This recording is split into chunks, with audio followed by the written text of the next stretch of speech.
ձեր մի վախեցիր արտահայտությունը, մի վախեցեք արտահայտությունը, տարբեր հանրային շրջանակների կողմից բավականին այսպես ընկալելի եւ ընդունելի է ի հակադրություն այսօր հաճախ հնչեցվող վախեցնող բազմաթիվ հայտարարությունների, ես չլինեմ կլինի պատերազմ կամ իմ օրոք ադրբեջանցիները չեն գա, բայց այլ հարց է թե ում օրոք կգա, այս տեսանկյունից որքանով եք գնահատում ձեր շանսերը, ինչ արձագանքներ դուք ունեք ձեր ուժի առնչությամբ։ Այո, մեր ժողովուրդը ոչ մի ձև, ոչ մեկից չպետք է վախենա, եւ այս ընտրությունները մեր երկրի, մեր պետության ճակատագրի մասին են, եւ քվեախցիկում ես միշտ ասել եմ, հիմա ուզում եմ անպայման դա ասել, քաղաքացին ամենազորն է, այսինքն միշտ է ամենազոր, ուղղակի այդ պահին իշխանությունը մեր քաղաքացին պետք է նկատի ունենա, որ իրեն է պատկանում։ Ամբողջ իշխանությունը իր ձեռքում է, այդ ծրարը, որ գցում է այդ քվեատուփի մեջ, ինքը իրականացնում է իսկապես իր իշխանությունը եւ այդ պահին ուզում են գողանան բոլոր նրանք, ովքեր ընտրակաշառքով են զբաղված, բոլոր նրանք, ովքեր վախեցնում են մեր քաղաքացիներին, այդ պահին գողանում են նրանցից ընտրությունները եւ դրա համար այո, պետք է մենք ոչ թե վախերով ընտրենք, այլ հանուն հույսի ու հավատի մեր երկրի ապագայի եւ մենք ինքներս որոշենք մեր ճակատագիրը, մեր շանսերը ես ասել եմ, որ եւ մեր հարցումներն են ցույց տալիս տարբեր նաեւ հետազոտություններ, իմ շփումները քաղաքացիների հետ դուք տեսնում եք, որ մենք ամբողջ օրը մարդկանց մեջ ենք, դրանք են նաեւ վստահությունը տալիս, որ մենք այս պահին հաղթահարում ենք շեմը եւ մնում է մեզ ամենակարևորը, որքան հնարավոր է շատ ստանանք մեր քաղաքացիների վստահությունը։ Բայց ամերիկյան հետազոտական ինստիտուտի կներեք, ես մի ճշգրտումն էլ հարցումներով ոչ այսպես բարվոք դիրքեր էին ձեզ բաժին հասել։ Այդ ինստիտուտի ամերիկյան IRI հետազոտությունները ընդհանրապես ամբողջ ընդդիմությանն էին այդպիսի տվել եւ իշխանությանը, չգիտեմ, աստղաբաշխական թվեր, ինձ համար դա այս իշխանության նիկոլական ուղակի հարցում էր։ Միանշանակ, որովհետեւ ինչա հետաքրքիր է այդ հետազոտությունը կարող է պատասխանել հարցին, որ նրանք դեկտեմբերի վերջ իմ տեղեկություններով շատ հավաստի ու դա այդպես է, դեկտեմբերի վերջ հունվարի սկիզբ պետքա հարցում հրապարակեին իշխանության ռեյտինգի, այսպես ասած, վերաբերյալ իրենց սիրած բառով, չեն հրապարակել։ Ինչի չեն հրապարակել։ Այնպես որ այդ հարցում անողները ինձ համար ոչ մի վստահություն չեն ներշնչում, սա հատուկ պրոիշխանական հարցում էր եւ որևէ կերպ չի արտահայտում մեր հասարակության ցանկությունները, ամոթալի ու ուղղակի պահվածք էր դա։ Այնքան էր հարցումներ հրապարակել, որով դուք անցողիկ շեմը անցնում եք եւ սա քննարկման առարկա էր դարձել, մասնավորապես Սամվել Կարապետյանը կասկածի տակ էր դրել եւ այնտեղ միտում էր տեսել ձեզ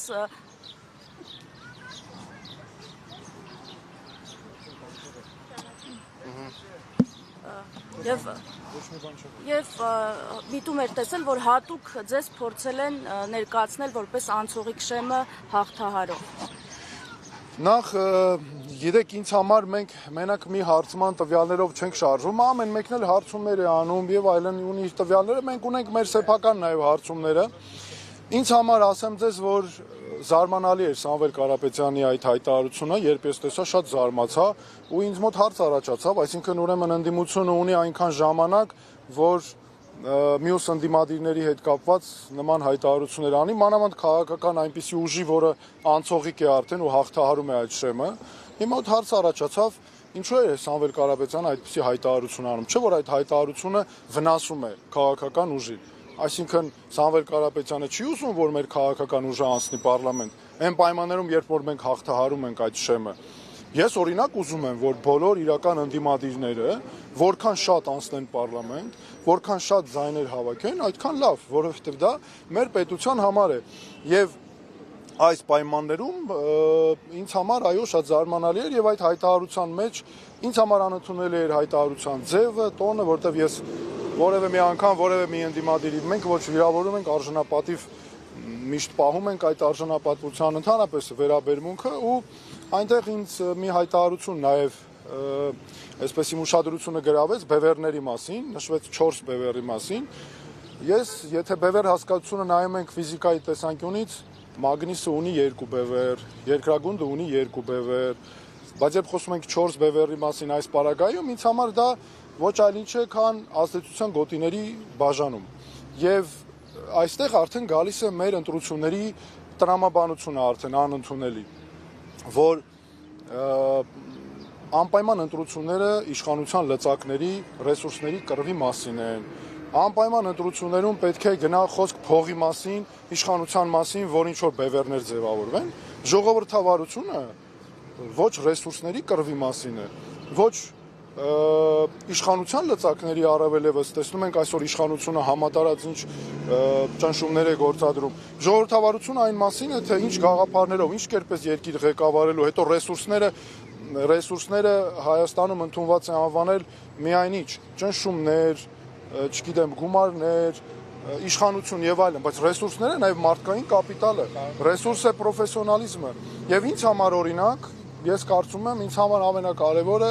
Հայաստանի բևեռը առաջ տանելն է եւ այս ընտրությունները մեր պետականության համար ընտրություններ են։ Մենք պետքա տրամաբանությունը փոխենք եւ այս ընտրություններում պետքա հաղթի մեր պետականությունը։ Մենք հայոց պետականության պահպանման այն ամենաեզրագծին ենք, որ պետք է այստեղից շեղենք եւ դրա համար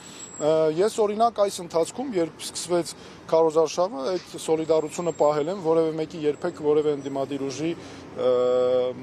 չենք այսպես փորձել ձայները հաշվել քննադատել։ Ասելով, որ Ռուսաստանը խնդիրներ է ստեղծում մեր գյուղացիների եւ արտահանողների համար, կոնյակի հետ կապված, ծաղիկների հետ կապված, ձեր ակնարկը որպես Ռուսաստանի թեկնածու վերաբերում էր Սամվել Կարապետյանին։ Նայեք, ես ոչ մի նոր բան ասած չեմ լինի, որ այո, այդ թեկնածուն Սամվել Կարապետյանն է, որովհետեւ քաղաքացիությունը Ռուսաստանի է այս պահին, բիզնեսների մեծ մասը կամ մի մասը, չգիտեմ, Ռուսաստանի Դաշնությունում է եւ կարծում եմ դա շատ ակնհայտ փաստ է։ Ես բոլորն գիտեն, ինչ մեր քաղաքացիները չեն հասկանում, դա ոչ մեկ չգիտի։ Իսկ Ռուսաստանը առհասարակ, այո, դա ինձ համար շատ անընդունելի է, որ տեսեք, նրանք մեզ ակնհայտ է ինձ համար կախյալ պետություն են համարում։ Մեզ չեն համարում իրական գործընկեր, հավասար գործընկեր։ Եվ տեսեք մեր տնտեսության մեջ այս իշխանությունների քաղաքականությունը ել ավելի է խորացրել այդ կախվածությունը Ռուսաստանից։ Մենք ունենք ցավոտ կետեր, մենք ունենք զգայուն կետեր, մեր կետերի վրայով հիմա անցնելով գնում են եւ ճնշումներ են գործադրում։ Ճնշումներ են գործադրում, ինչի որ նաեւ իրենց ուզած հարցերը առաջ տանեն։ Ես երեք մանրամասն բացատրել եմ, որ այսինքն ստացվում է ներընդդիմադիր կամ երկրի ներսում այնպես է ստացվել այս պրոռուսական, պրոեվրոպական լինելը դարձել է ներքին պայքարի գործիք եւ գիտեք սա ես հատուկ ուզում եմ նշել այս ամենը վիրավորանքներ չեն, սրանք փաստեր են, սրանք բնութագրություններ են։ Ես ոչ թե հիմա որևէ մեկի վիրավորում եմ, ոչ էլ նպատակը ունեմ, այլ ես փաստեր եմ ֆիքսում եւ այդպես էլ կա։ Ու ասենք տեսեք, հենց ռուսական կողմից մի հատ արգելք է լինում, հենց իշխանության պահվածքը տեսեք։ Բան են անում, հենց ամենալկտի անամոթ ձևով ինչ են անում, ուրախանում են այս իշխանականները, ինչի, որովհետև դա նրանց օգտագործում են այն ընդդիմադիրների դեմ պայքարի համար, ովքեր ռուսական կամ ովքեր Մոսկվայի նախընտրությունն են, եւ ինչ են անում, արդյունքում ինչ է լինում, տուժում է մեր գյուղացին, տուժում է մեր գործարարը, հարց է առաջանում, ախպեր, այդ ձեր համար եթե, այսինքն իշխանականներին ինչ ախպեր, բայց ձեր համար եթե մեր քաղաքացու գյուղացու շահը կարևոր է, մեր գործարարի շահը կարևոր է, դուք ինչ եք դրել ուրախանում դրա վրա։ Կներեք մի բան էլ ու իսկ այդ եվրոպականի մասով, տեսեք, հիմա գնանք եվրոպականը։ Այս իշխանությունները նայեք ինչ են անում, նորից էլի իրենք էլ իրենց ազդեցության գոտիներն են բերում, չէ՞։ Այսօր օրինակ տեսեք, հայ հենց այդ է խնդիրը, որ մենք ստացվում է նորից էլի դրել ենք մեր ընտրությունը երկու այս ուղղությունների միջև, որ արտաքին ուժն է ում նախընտրում։ Բաքուն նախընտրում է Նիկոլ Փաշինյանին, գլխավոր պապան Նիկոլ Փաշինյանի Ալիևն է, այնտեղ ունի տարբեր հոպարներ, չգիտեմ, քերիներ, բան եւ այլն, որ նաեւ այսօր գալիս են բաղը, այսօր գալիս են Հայաստան, ունի Մոսկվան իր նախընտրած մարդուն, Եվրոպան էլ, Վաշինգտոն եւ այլն մյուսներն էլ ստացվում է ինչ ունեն իրենց նախընտրած մարդկանց մենք այդպես ընտրությունները կատարենք, բայց մեր երկրի վիճակը տակը մեր երկրի հարցերն են մնում, մենք որ շարժվենք, հենց սկսեցինք շարժվել մեր երկրի շահերով, մտածենք մեր երկրի մասին, այդ դեպքում մեր խնդիրներն է կլուծվել։ Սահմանափակումների մասին խոսեցիք Ռուսաստանի կողմից Ռուսաստանի կողմից կիրառվող այդ սահմանափակումների մասին խոսեցիք, ինչպիսին կլինի այդ խնդրի հանգուցալուծումը, եթե դուք գաք իշխանության։ Նախ Այն կախվածությունը պետք է նվազեցվի, միանշանակ, պետք է իջեցվի, այսինքն կախվածություն չպետք է լինի մեկ երկրից, սա միանշանակ է։ Երկրորդը, պետք է հստակ հարցեր կան Ռուսաստանի հետ հարաբերությունները պարզ չեն, դրանք բարդ հարաբերություններ են, ես միշտ նշել եմ, ես հարցեր ունեմ Ռուսաստանին, մեր կապված սկսած Արցախից մինչև Ջերմուկի նկատմամբ հարձակումների ժամանակ, ինչպես եղավ, որ Ռուսաստանը չմիջամտեց, ինչպես եղավ, որ Արցախում խաղաղապահներ կային, մեր հայրենակիցները այդ հուսով վերադարձան, չեղավ անվտանգություն, բայց տեսեք, այստեղ ակնհայտ է ինձ համար մի կարևոր սկզբունքային հարց եմ ուզում նշել։ Այս ամենը այս իշխանությունների, գործող իշխանությունների Նիկոլ Փաշինյանի ղեկավարությամբ ձախողումների արդյունքն ենք, որ այսօր մենք ունենք, խաղում ենք, զգում ենք մեր վրա, բայց մենք պետք է նստենք ռուս գործընկերների հետ, հասկանանք, մենք իրավունք չունենք կապեր խզել, սա այլ ասեմ։ Մենք ունենք տասնյակ հազարավոր քաղաքացիներ, որոնք խոպան են գնում, աշխատում են Ռուսաստանում, իրենց ընտանիքն են պահում, ռուս հայ ժողովուրդների միջև դարավոր բարեկամությունը կամ մշակութային կապերը եւ այլն, ու առասարակ Հայաստանը իրավունք չունի որևէ մեկի հետ կապեր խզել կամ աշխատի հանուն Եվրոպայի ընդդեմ Ռուսաստանի, հանուն Ռուսաստանի ընդդեմ Եվրոպայի։ Մենք պետք է աշխատենք հանուն մեր երկրի շահերի։ Սա լինելու է մեր գլխավոր քաղաքականությունը։ Ասում ես քարոզարշավը Փաշինյանը դիմադիր ուժերին է թիրախավորում, տարբեր բառերով է նրանց մեկնաբանում, նաև ասում է պատերազմի եռագլուխ կուսակցություն։ Դուք ինչպես կմեկնաբանեք, կա այդպիսի կուսակցություն։ Ասեք, հալակ ջան, մյուս հարցը ձեր են պատասխանելու, այդքան անարդար է, թե չէ։ Նախ մի բան ասեմ, ժողովուրդ ջան, մեր քաղաքացիներին, տեսեք, ուրեմն բոլոր իմ հարցազրույցները կարող եք նայել։ Ես քաղաքականության հայտը ներկայացել եմ ամիսներ առաջ, այսինքն այնպես չամբողջ կյանքում եղել եմ քաղաքական գործիչ, քաղաքականության մեջ, բայց դուք հələ տեսեք, ես ինչ դիագնոզ որ դրել եմ, ինչ ասել եմ, ամեն ինչը հատիկ եղել է։ Ասել եմ նախկին նախագահներից որևէ մեկը չպետք է, եթե ուզում ենք որ Նիկոլ Փաշինյանը չունենա հաղթաթղթեր, չպետք է որևէ նախկին նախագահներից մեկը դնի տեխնատությունը։ Ասել եմ, հիմա ինչա տեղի ունենում, ինքը ամբողջը կառուցել է էլի այդ Նիկոլ Փաշինյանը այդ նախկին ներկա թեմայի վրա, մինչդեռ ինքը հենց նախկին է, իր էությամբ։ Ասել եմ, որ մենք եթե ունեցանք այնպիսի ուժ, որը ռուսական նույն օրինակ Սամվել Կարապետյանից հետ կապված չէ, քաղաքացիության փաստի եւ այլն ուժով, որ Ռուսաստանի նախընտրածն է լինելու, Նիկոլ Փաշինյանը կառուցելու է իրեն դիրքավորելու է որպես Հայաստանի փրկիչ, որպես Եվրոպա մեծ, Ամերիկա մեծ, որովհետև ընդդեմ Ռուսաստանի է աշխատելու, ասել եմ, լինում է դա, լինում է, ամբողջ օրը այս իշխանությունը ինչ է անում, անամոթի պես, լկտիավարի, բայց դա իրանց քաղաքական կեղտոտ շահերի համար թիրախավորում են, չէ, անընդհատ Ռուսաստանի քաղաքացիության հարցեր են շահարկում, էս են անում, բոլորին լրտեսներ են կոչում, ագենտներ, դու մեզ են ուզում այդ բոլորին, ով կա չկա Հայաստանում, բոլորին ուզում են ընդդիմադիր մարդկանց դրա մեջ ներառեն, ինչի, որովհետև նրանք քաղաքական իրական օրակարգերից 0 են, մինուս, չկա ոչ մի բան, հասկանում եք, եկեք ես մի բան էլ ասեմ, նայեք, նրանց քաղաքական հենասյուները 3-ն են, ես սա միշտ ասել եմ, նախկիններ, այդ թեման, եկեղեցի եւ ռուսներ։ Այս 3-ը տակից դու հանում ես, նրան չես տալի հնարավորություն, նա փլվում է, չունի ոչ մի բան։ Ռուսներից էլ իհարկե անասնական վախ ունի, ես սա շատ եմ զգացել եւ այս ամենի հիմա մենք, գիտեք, տրամաբանությունը պետք է փոխենք, նորից եմ ասենք, ինքը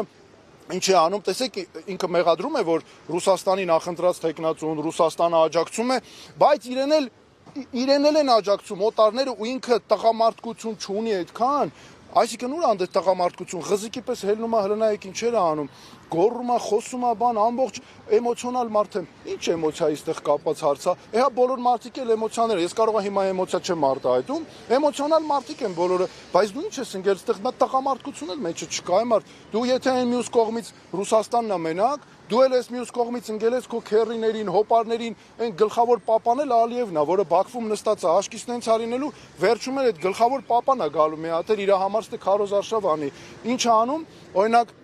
Ամերիկայի պետքարտուղար Մարկո Ռուբիոն է գալիս, Վենսն է գալիս, Մակրոնն է գալիս, ինքը այնքան գնահատում եմ շատ վատ մեր պետականության տեսանկյունից, ստեղ իշխանություն չկա ընդհանրապես, տղամարդկություն ունեցող իշխանություն չկա, թասիբ նամուս ունեցող իշխանություն չկա, որտեղ այս իշխանությունը հիմնվում է ընդհանրապես իր այդ ցանկալի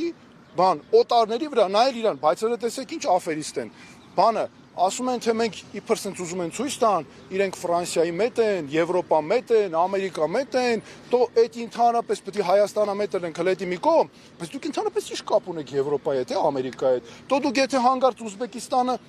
Ուզբեկիստանին չնեղացնենք, ես ընկերներ ունեմ Ուզբեկիստանից, բայց եթե Ուզբեկիստանը օրինակ դուք վաղը զգաք ձեր քաղաքական բանի գոյության համար կարևորը, դուք ամբողջ օրը ուզբեկամոլ եք դառնալու, այ ուզբեկամոլներ, ձեզ դրանից ոչինչ չի մնում, եղավ Մոզամբիկը, դուք Մոզամբիկամոլ եք դառնալու, որտեվ ձեր համար ամենակարևորը ձեր ինստինկտն է, դրա համար մեր ժողովուրդը շատ զգացել է, որ ընդհանրապես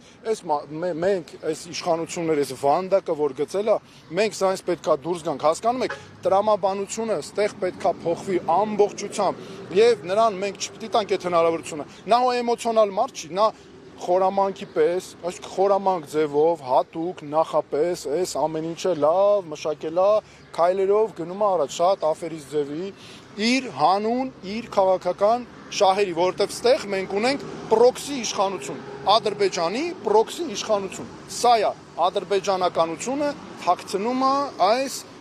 իբր ռուսական բան, այն մյուս կողմը արեցից օգտվում է ընդդիմություն ունի ռուսական, դրա համար այդ երագլուխը, որ չշեղվեմ, այդ երագլուխ դև, որ ասում է, չէ, ընդհանրապես այդ դիսկուրսը ինքը ինչի է մեջտեղ բերել, իրեն ձեռնտու է դա ու ամեն օր խոսում է դրանից, չէ, հələ դևի մասին որ խոսենք, այլ հաց ով է ստեղ դևը, ընդհանրապես ու հələ ոչ թե երագլուխը, չգիտեմ, ինչ գլուխ ասես ունի, բայց ստեղ կարևորը այդ ժողովուրդ ջան, կարևորը մեր քաղաքացիներին ես խնդրում եմ, որ այս վանդակը, որ սարքել են մեր համար, սրանից դուրս գանք, ժողովուրդ ջան, սիրելի քաղաքացիներ, դուք ունեք ընտրություն, այդ ընտրությունը մենք ենք, ես եմ այդ ընտրությունը, մենք որևէ արտաքին քաղաքական ուժ չենք ներկայացնում, մենք չենք ղեկավարվում, ես ոչ մեկի վրա այս իշխանության նման չեմ գնալու երբեք տղա բերեմ մեր ժողովրդի մարդ բերեմ մեր ժողովրդի վրա, որ մեր ժողովրդի վրա ճնշումներ գործադրեն, այս է կարևորը, հասկանում եք։ Պարոն Թաթոյան, տեսեք, դուք խոսեցիք անդիմադիր ուժերի մյուսներին, այսպես ասենք, քննադատելու վատ պրակտիկայի մասին, ինչը ըստ էության ամրացնում է իշխանության դիրքերը, ձեր կարծիքով գլխավոր նպատակը որն է, ընդդիմադիրներն ուզում են չեզոքացնել ընդդիմությանը, թե այնուամենայնիվ բոլորի նպատակն է, որպեսզի Նիկոլ Փաշինյանի վերարտադրությունը կանխվի եւ արդյոք 19 առաջադրված ուժերից ձեր գնահատմամբ քանիս են այս պահին Նիկոլ Փաշինյանի իշխանությունը երկարացնելու, այսպես ասենք, մոտիվով մասնակցում ընտրություններին եւ միանգամից երկրորդ հարցն ինչ նորություն կա Աննա Վարդապետյանին ուղարկված ձեր հաղորդման հանցագործության ընթացքից։ Նախ ես ասեմ ձեզ, եթե իրական ընդդիմությունը, որը հայտարարում է, որ իրական ընդդիմություն է եւ գործում է, չէ, ինձ համար անհասկանալի է ոնց է այդ ընդդիմությունը հետո հայտարարություններ անում ընդդիմադիր մյուս ուժերի հետ կապված այս նախընտրական քարոզարշավի ժամանակահատվածում։ Ինձ համար կարևորը հետեւյալն է, մենք որքան իրական ընդդիմադիր ուժ ունենք, ինչքան շատ անցնեն խորհրդարան, ինչքան հաջողություններ մենք ունենանք այդտեղ, ինձ համար լավ է, իմ օգուտն է եւ իմ երկրի համար է, որովհետեւ մենք պետք է հասկանանք, որ մեր երկրում բոլորով միասին լուծում ունենք խնդիրը լուծել։ Հետո մի բան գիտեք, sense մի բան, այդ անտի Նիկոլ դիրքավորվելը, ես էլ եմ Հական Նիկոլ, Հական Նիկոլ որն է, այս իշխանության քաղաքականության, հիմա կարող անունը Նիկոլ չլներ, անունը Պոլոս Մուկուչելն էր, չգիտեմ։ Այդ մարդու հետ, այդ մարդու քաղաքականությունը, պահվածքը, բարքերը եւ այլն հայկական են, դրանք ադրբեջանական են եւ հետեւաբար դրանք մեր պետությանը նման ուժ պետք է նրանց շուտ ազատվենք։ Հիմա այդ խնդիրը լուծելու համար ես էլ եմ դրանց դեմ տրամադրված, բայց ես նաեւ առաջարկում եմ այլընտրանք, ես լուծում եմ առաջարկում։ Ես առաջարկում եմ նաեւ, որ մենք մտածենք վաղնել օր կա, չէ՞, վաղնել ենք ընտրություններից հետո էլ է գնալու եւ հատուկ ուզում եմ ասել, ես այսքան ժամանակ համեստություն եմ արել, բայց հիմա հատուկ ուզում եմ ասել, բոլոր տեխնացուների մեջ բոլորին վերցրեք, ոչ մեկ չունի այն փորձը ու այն աշխատանքային փորձը, այն անցած ճանապարհը, որ ես ունեմ։ Ես աշխատել եմ պետական մարմիններում, ամենաբարձր, աշխատել եմ հասարակական կազմակերպություններում, միջազգային կառույցներում, Հայաստանից դուրս գրեթե բոլոր մայրցամաքներում ես աշխատել եմ։ Ես պատկերացնում եմ ինչպես են պետությունները ձախողում ու ոտքի ինչպես պետք է կանգնացնել ու այո չկա որևէ ծրագիր հələ մի հատ տեսեք, ես բոլոր տեխնացուների մեջ հետևյալ առանց անձնական վիրավորանքների կոնկրետ փաստով ասում եմ, մի հատ ցույց տվեք հələ, ով է պետական գործի եղել ու ծրագիր առանց ձախողելու ծրագրեր իրականացրել, կամ պետական գործի հետ ընդհանրապես կապ չեն ունեցել, կամ աշխատել են պետական պաշտոնյա, ամբողջությամբ ձախողել են ամեն ինչ։ Ես մատս ինչին դրել եմ, միշտ այդպես է եղել, ինչին մատս կպել եմ, ամեն ինչը հաջողել եմ։ Թող մեկը գնա խոշորացույցով, գտնի մի հատ դեպք, որ ես արել եմ, ստանձնել եմ պատասխանատվություն ու ձախողել եմ։ Դրա համար հիմա ես մեր քաղաքացիներին խնդրում եմ, ասում եմ, ժողովուրդ ջան, մենք առաջարկում ենք այլընտրանք։ Ես ուրիշ մարդ եմ, ես ուրիշ պատմության մասին եմ։ Ես այն պատմության մասին եմ, որ մեր ժողովուրդը պետք է առաջ գնա, զարգանա, այս նախկին ներկաներից, այս արտաքին ուժերի ազդեցության բնագավառներից, բևեռներից, այսի միջերից դուրս գանք, առաջ գնանք եւ միասնական լինենք։ Ինձ ոչ մի այլ բան չի հետաքրքրում, քան իմ քաղաքացու ապահովությունը, վստահությունը, երիտասարդի համար ապահով ապագա ունենալը։ Դրա համար եմ ասում, որ ընտրություն կա, այլընտրանքը կա, իրական ծրագրերը կան։ Սա հատուկ էս մասով։ Մյուսը այդ մեր ձայնագրությունների հետ կապված։ Այդ ձայնագրություններով չկա ոչ մի առաջընթաց։ Ես հատուկ հանցագործության մասին հաղորդման մեջ նշել էի պետքա հարցաքննվեն կամ ձերբակալվեն Նիկոլ Փաշինյան, Սուրեն Պապիկյան, Լիլիթ Մակունց, Արայիկ Հարությունյան ու այս վերջինն էլ այն հայտնի Մոխրոտիկի հեքիաթի նման գիշերը 12-ից հետո հույս ունեմ նրանք կկանչեն հարցաքննության, որտեղ նրա հետ շատ հետաքրքիր թարս բաներ կարող են կատարվել։ Արայիկ Հարությունյանի ոչ մի այսքան ժամանակ մի հատ հարցաքննության կանչել են հարց, մի հատ ձերբակալման որոշում այդ մարդկանց վերաբերյալ կա, այստեղ էլ այլընտրանքը գիտեք որն է, որ այն ուսուցիչներն ու դասախոսները, որոնց ճնշում են, չէ, ես հատուկ նշել եմ, հանգարտ չփորձեք ճնշել ուսանողների, այ որոնց ճնշում են, իրանք կազմակերպում են, սարքում են ամեն ինչ, ում ճնշում են այդ զոհերին, ովքեր ճնշման զոհեր են, գնում նրանց էլ փորձում են ճնշել։ Ես դրա համար այսպեսի մի կարևոր բան կա, ուզում եմ մեր ուսուցիչներին, բժիշկներին, պետական համակարգի աշխատողներին, բոլորին ասել, ժողովուրդ ջան, ձեր ցավը տանեմ, դուք չեք մենք չենք ամաչում այսպես վարչապետ ունենք։ Այ ժողովուրդ ջան, բա մեզ պատիվ բերում է։ Ես միշտ որ մարդկանց եմ հանդիպում, ովքեր այս իշխանությանն են փորձում, ասում եմ ժողովուրդ ջան, դուք չեք ուզում օրինակ ես լինեմ ձեր վարչապետը։ Վայ, ասում են, շատերն են ասում։ Ինչի, որովհետև ես պատկերացնում եմ այդ հարցերի լուծումը եւ մեր պետական համակարգին ես երաշխավորված ասում եմ, նրանք լինելու են պաշտպանված։ Մեր պետական համակարգը ինչի է անկայուն։ Ամեն մի քաղաքական գործիչ գալիս է Իրանը ջրելով, իր մարդկանց հեռացնելով, չգիտեմ, զբաղվում է ինչի, որովհետև ամեն մեկ իր քաղաքական շահի մասին է մտածում։ Ես պաշտպանելու եմ պետական համակարգը նաև, պաշտպանելու եմ բոլորի նրանց ընտանիքները։ Ես գիտեմ, նրանց մեծ մասը համաձայն չի այն քաղաքականության հետ, որ այս իշխանությունը տանում է, բայց գիտեմ նաև ինչու են հրապարակային չեն ասում, բայց խնդրում եմ գնան ու ընտրեն, փոխենք, մի հատ տեսնենք ում ենք ուզում մեր ղեկավարներ, ում հետ մենք ապահով կզգանք, ում հետ մենք ճիշտ քայլեր կանենք, այս է կարևորը։ Խախոյան եւ ԵԱՏՄ-ին անդրադառնալով Ռուսաստանը կարծես ըստ էության վերջնագիր է ներկայացնում, որ Հայաստանը պետք է արագ կողմնորոշվի ԵՄ-ի եւ ԵԱՏՄ-ի միջեւ, ինչ է կարծում, հնարավոր է հենց Ռուսաստանը ինքը քայլեր ձեռնարկի Հայաստանին հեռացնելու ԵԱՏՄ-ին։ Տեսեք, այս իշխանության ժամանակ կամ այս քաղաքականության պայմաններում հնարավոր է, ես այս իշխանությունը այնպեսի անկանխատեսել, իրենք չունեն ռազմավարություն։ Տեսեք, ԵՄ Հայաստան գագաթնաժողով եղավ, մեր ազգային ոչ մի հարց այդտեղ չներքաշվեց։ Ինչ մնաց դրանից, սիրուն պատկերներ, նկարներ, վերջ։ Մեր սահմաններից դուրս գալուց սկսած, գերիների հարցերից, ադրբեջանական զորքերի ներխուժումից ոչ մի բան չկա։ Հիմա ԵԱՏՄ թե ԵՄ նորից հարցերը նայում են աշխարհաքաղաքական կենտրոնների այս կոնտեքստում։ Ես լինեմ օրինակ երկրի ղեկավար, ես այդպես չեմ նայելու։ Ես նայելու եմ իմ երկրի համար այդ պահին ինչ շահ է պետք։ Ինձ պետք է աստիճանական նվազեցում Ռուսաստանից, պետք է, ինչ պետք է անեմ այդ ուղղությամբ, պետք է գնամ ԵԱՏՄ-ի հետ հարաբերությունները պահելով, ազնվությունը պահելով, չխաբելով,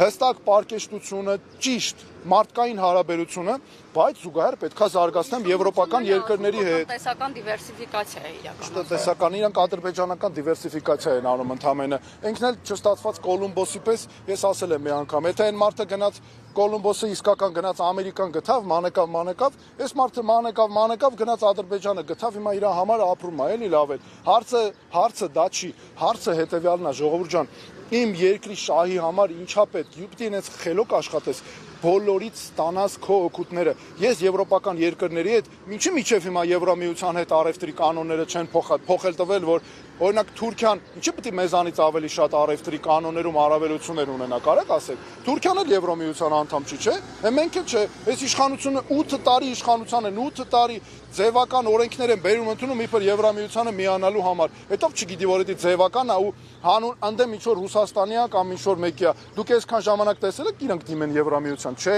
Նրանց համար կարևորը տեսեք այն մեկին վատություն անեն, գնանք նրա մոտ, ինտրիգների մեջ լինեն, սենց բան, այս մենք պետք է նման իշխանությունից ձերբազատվենք։ Մեզ պետք է իշխանություն, որը իրոք հանուն պետության է աշխատում։ Խոստացել է վիզաների ազատականացումը։ Հա, շատ է, գիտեք, այդ որ ասենք լուրջ 2 տարվա ընթացքում այս 8 տարի է իշխանություն են ամեն տարի գալիս են ոչ մի ու մի հատ էլ 2, այդ ինչ հաշվարկարը։ Երևի տես միամիտ այնքան որ բանով ասելա, տեսեք ժողովուրդ ջան, մեզ պետք չի վարչապետ, որը խոսում է, հետո կներեք այդ բառերը, ես իմ բառապաշարի մեջ հիմա բառեր, բայց տեսնում ուրիշով հնարավոր չի։ Իշխանություն, որը բեզաչոտնիկի նման է իրան պահում, ասենք, տեսեք ինչ է անում, ասում է 2 տարուց հետո ասելու է, վայ կներեք 3 տարուց, մի հատ ասելու է, հետո ասելու է, վայ կներեք 4 տարուց։ Այստեղ խնդիրը գիտեք որն է, որ այդ 2 տարին էլ չի լինելու իրան ժամանակ, այն էլ չի լինելու։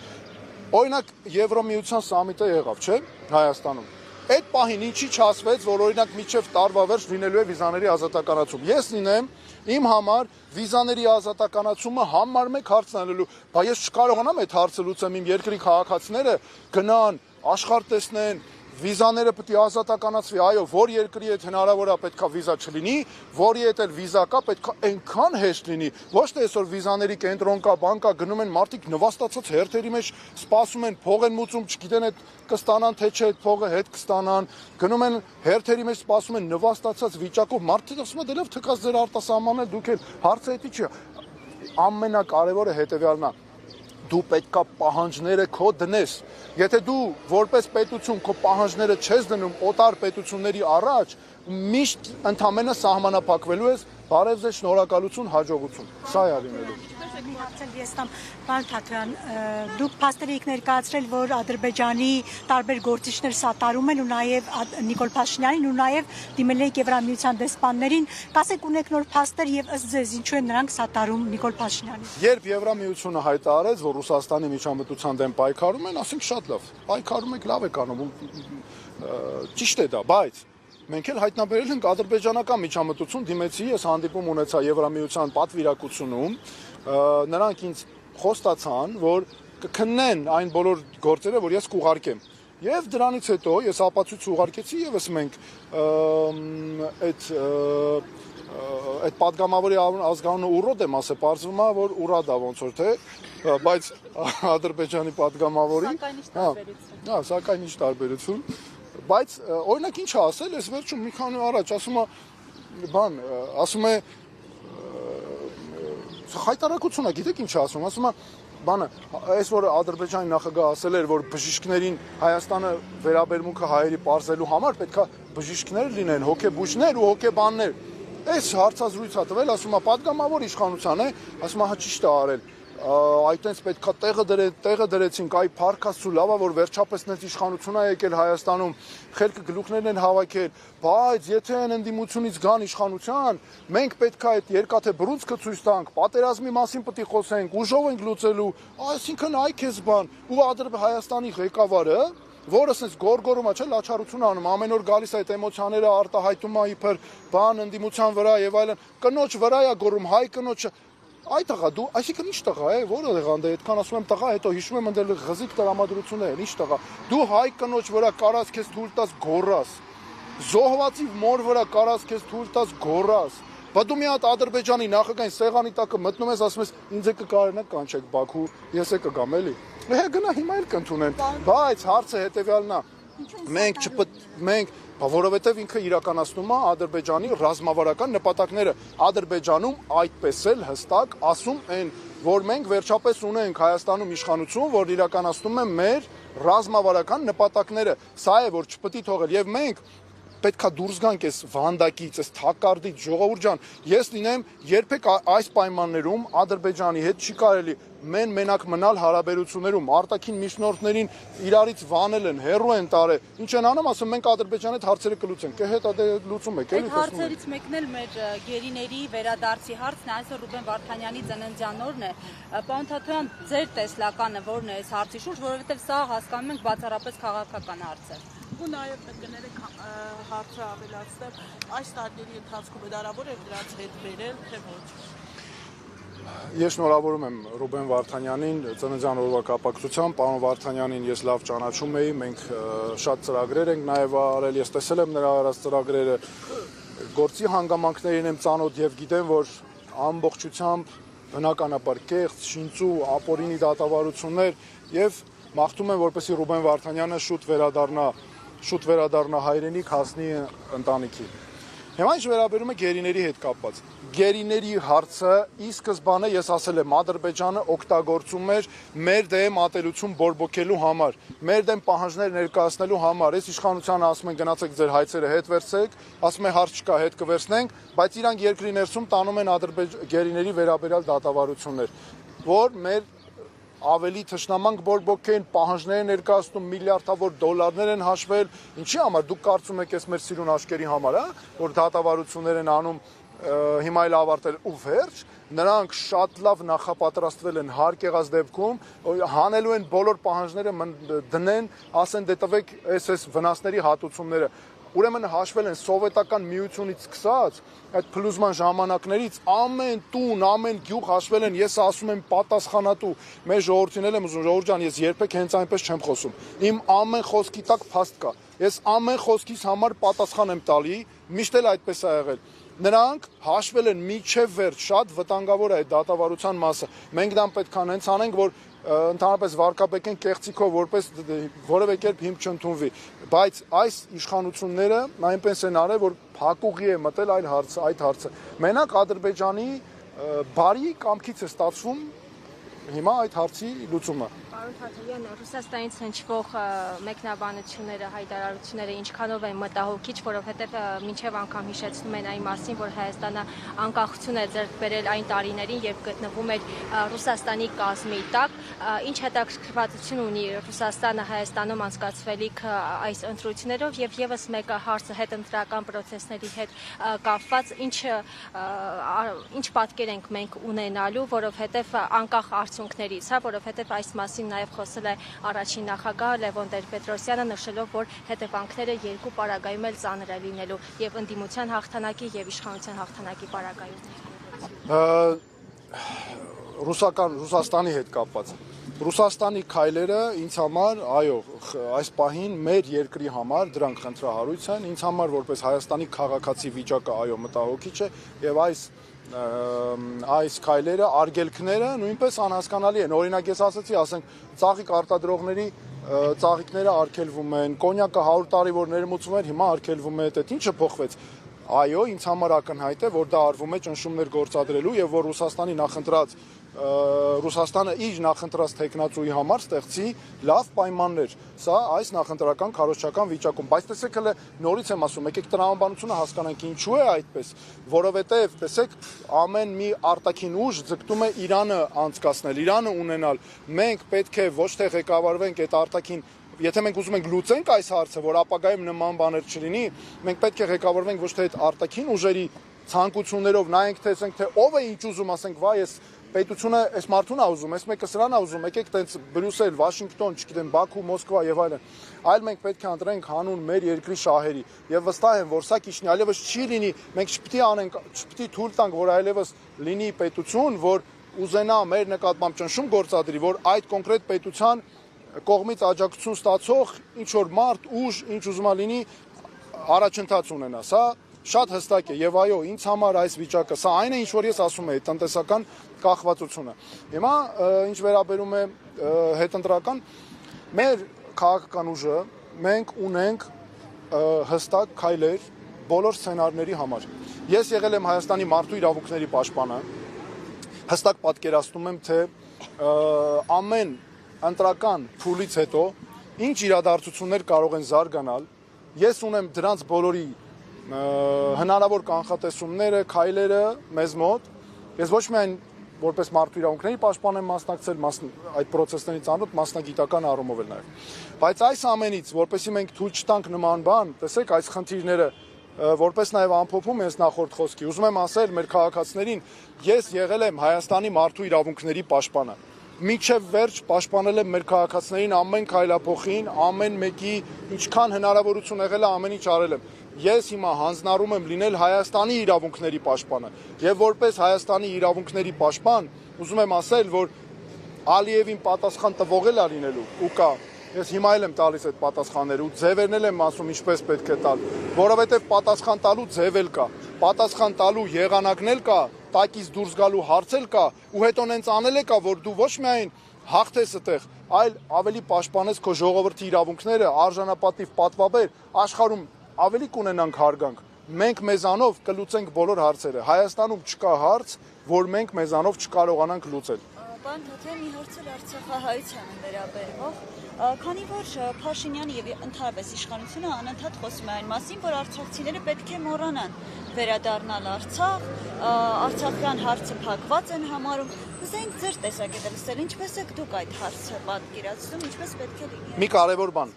Ես ինչ որ խոսում եմ, իմ համոզմունքն է։ Ես ոչ մի իմ խոսք հիմա, ոչ մի քայլ, ոչ մի ծրագիր չեմ արել, հաշվի առնելով իմ տակտիկական քայլերը, ձայն կբերեմ, ձայն չեմ բերի, վախենամ, ամեն ինչի իմ համոզմունքն է։ Ես ինչ գիտեմ, ոնց գիտեմ, որ պետքա պետություն կառավարվի մեր թիմով, մեր պրոֆեսիոնալ թիմով, այդպես էլ անում եմ ու այդպես էլ գնալու է առաջ, որտեվ ամեն ինչը իրականացնելու ենք։ Հիմա Արցախի հետ կապված։ Արցախը սենյակի դուր չի։ Գիտեք, որ ինքը Արցախի հարցը փակի, բացի, տենց իր նախընտրություններով Արցախը իմ հայրենիքն է, Արցախը իմ ինքնության անբաժան մասն է։ Արցախցիները իմ եղբայրներն ու քույրերն են, ոչ թե ես արցախցիներին լինեմ երկրի ղեկավար, ոչ թե վերաբերվելու եմ, որ այ գործիքներ, օրինակ, որ մոռացության տաս, փակես, չբողոքեն եւ այլն, այլ մենք իրական արժանապատիվ պետքա բոլորս միասին մեկ հասարակություն ապրենք։ Արցախցիների իրավունքները Հայաստանում երկու մասի են բաժանվում։ Առհասարակ իրավունքները, ես երկու մասի եմ բաժանում։ Մեկ, իրավունքներ, որոնք Հայաստանում են, Հայաստանում գտնվող արցախցիների իրավունքներ, կայուն, ոչ թե թրիվրի մի ծրագիր այնքան որ չբողոքեն, կայուն սոցիալական ճիշտ ծրագրեր, բնակարանային ծրագրեր, արցախցիներին պետք է պարտադիր վերապրոֆիլավորել, դասընթացներով կլինի, ոնց կլինի, բազմաթիվ մասնագետներ դուրս են գալիս, դուրս են մնում մեր հասարակությունից։ Իմ այդ հանդիպումների շատ են գալիս, ես եմ շատ տեսնում, մարդ եկել է աշխարհագրության ուսուցիչ, կիրթ, գրագետ, աշխարհագրություն այն առարկանա, որ քո երկրի ամենաանվտանգության կարևոր մասերն է, լանդշաֆտները, ռելիեֆները, պետքա դնես ուսումնասիրես, ինչ բարձունքներ կան, աշխարհագրական ինչ կետեր կան, բայց այդ մարդը գնացել է տաքսի է վարում։ Տաքսի վարելը կարևոր գործ է, տաքսի վարորդները արժանապատիվ մարդիկ են, բայց եթե դու ունես հնարավորություն այդ աշխարհագրության ուսուցչին բերես քո դպրոցներում երեխեքին կրթի դաստիարակի, պետական մարմիններում աշխատի, ինչի՞ չես անում, ինչի, որտեվ վախում ես, որ կբողոքի ես կանի, որտեվ իշխանությանդ համար խնդրեմ կառաջացնի։ Ես լինեմ, մեր բոլոր արցախցիներին կվերապատրաստենք շատ արագ, կվերապրոֆիլավորենք, բոլոր ուսանողներին հստակ ցույց կտանք, թե ինչ պայմաններ են լինելու երիտասարդ մասնագետների, որ արագ ներգրավենք հասարակություն։ Մյուսը լինելու է Արցախի հարցերով հատուկ գերատեսչություն, բռնի տեղահանվածների հարցերով, արցախցիների։ Վերացվելու է առաջին քայլը միանգամից կառավարության այն որոշումները, որոնցով արցախցիները չեղան Հայաստանի քաղաքացիներ, դա նույնպես։ Եվ արցախցիների վերադարձի իրավունքը։ Սա պետք է այս հարցը մենք տանելու ենք առաջ, ապահով, արժանապատիվ, կամավոր վերադարձ։ Սա ես այնպես ես սա չեմ հնարում։ Սրանք միջազգային դատական ատյաններից են վերցված այս ակտերը 2023 թվականի նոյեմբերի 17-ին Արդարադատության միջազգային դատարանն է որոշում կայացրել 2023 թվականի հոկտեմբերին ՄԱԿ-ի մարդու իրավունքների խորհուրդը, որի թվում 3 մշտական անդամ պետություն Ամերիկա, Ֆրանսիա եւ Մեծ Բրիտանիա, ուրիշ ԱԳՆ-ներ, այսինքն սրանք մեր միջազգային կարևոր հնարավորություններն են։ Իսկ այս իշխանությունը ինչ է անում, մի բան էլ, այս պահին իրատեսական է վերադարձը, ոչ, բայց մենք պետք է աշխատենք այդ ուղղությամբ եւ չթողենք, որ մոռացության մատնվեն ադրբեջանական հանցագործությունները, այո, հատուցումների իրավունքից սկսած բոլոր հարցերը եւ դա մեզ հաջողվելու է։ Հիմա կարգավիճակը վերադարձի իրավունքը ենթադրում է անվտանգություն, առաջին հերթին կամավորություն եւ արժանապատիվ վերադարձ։ Այստեղ մենք չենք քննարկում կարգավիճակ, այստեղ քաղաքացու անվտանգությունն է։ Դա բանակցությունների ընթացքում եւ այլն պետք է, այո, ապահովել պահանջները պետք է པարզ լինի։ Եվ այստեղ նաեւ մի կարեւոր բան, տեսեք այս իշխանությունը ինչի է դիմում, ասում է այդ 300,000 ադրբեջանցիները բերե հավասարեցրել է արցախցիներին, չէ՞։ Այդ հարցը 300,000 ադրբեջանցիների սրա մասին ամենաշատը ես եմ խոսել, ամենալավը ես եմ պատկերացնում։ Ես եմ պատկերացնում ինչպես պետք է խոսել ադրբեջանցիների հետ, որտեղ այդ փորձը ունեմ, բազմիցս եմ մասնակցել քննարկումների, բանակցությունների, նրա այդ հարցը, այս իշխանությունը 0-ից քաղաքական իրենց անպատասխանատվությամբ աճեցրած հարց է։ Այդ 300,000-ը դա